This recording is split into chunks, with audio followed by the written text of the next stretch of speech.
Hi welcome to our channel Vindugaanam. నేను మీ family friend ఇక్కడ విందుగానంకి లేదండి. వాళ్ళ యొక్క వీడియోతో ఎందుకు వచ్చేసానండి. నచ్చితే ప్లీజ్ సపోర్ట్ అండ్ సబ్స్క్రైబ్. ఇదైతే ఆలు కుర్మా అండి. చపాతీకి కానీ పూరికి కానీ చాలా బాగుంటుంది కదా. ఆలు కుర్మానా మాకు కూడా తెలుసుగా అంటారా? తెలియని వాళ్ళు తెలుసుకుంటారని అంతే. నేను ఎలా చేసుకుంటానని చూపిస్తున్నానండి. మీరు ఎలా ఏంటో చూసేసేయండి. అలాగే చపాతీకి బాగుంటుందా పూరికి బాగుంటుందా ఆలు కుర్మా కామెంట్ చేసేయండి. అలాగే నేను మీతో ఒకటి షేర్ చేసుకుందామని అయితే వచ్చేసానండి. అబ్బా ఎప్పుడు ఏదో ఒకటి చెప్తావు ఏంటి అనుకుంటున్నారా?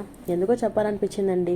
ఒకరిని నమ్మి చేయి పట్టుకొని తాళి కట్టించుకున్నాక ఎలాంటి సిచ్యువేషన్ అయినా ఎన్ని కష్టాలు వచ్చినా కలిసి నడవాలి కదా. అలా అని గొడవలు రావని కాదు లేవని కాదు, ఆ గొడవల్ని దాటి బ్రతికి చూపించడమే కదా జీవితం అంటే. ఇవన్నీ చెప్పడానికి వినడానికి బాగుంటాయిలే, అనుభవిస్తే తెలుస్తుంది అంటారా? ఏమో చెప్పాలనిపించి చెప్పానండి. నచ్చితే ఓకే, నచ్చకపోతే పర్లేదు. అలాగే మన వీడియో నచ్చినట్లయితే లైక్ చేసి సబ్స్క్రైబ్ చేసుకొని మాత్రం మర్చిపోకండి. ప్లీజ్ సపోర్ట్ మై ఛానల్ అండి. థ్యాంక్ యూ అండి. బాయ్.